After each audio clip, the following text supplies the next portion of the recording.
সুনামগঞ্জের হাওড়ের মানুষের প্রধান পেশা কৃষি আর মাছ ধরা। এর সাথে বছর বছর বন্যার হানায় দিশেহারা।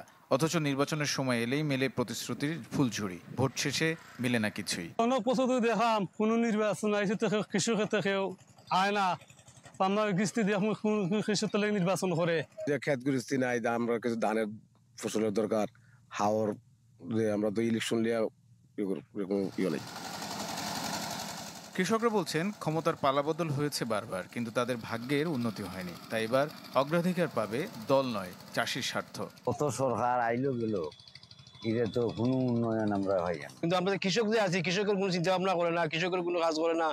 আমরা এখন যারও ভোট দিতাম চাই আমরা, যাতে আমরা কৃষকের কিছু উন্নয়ন করে বা কৃষকের কিছু কাজ করে, তার লাগে আমরা ভোট দিমু।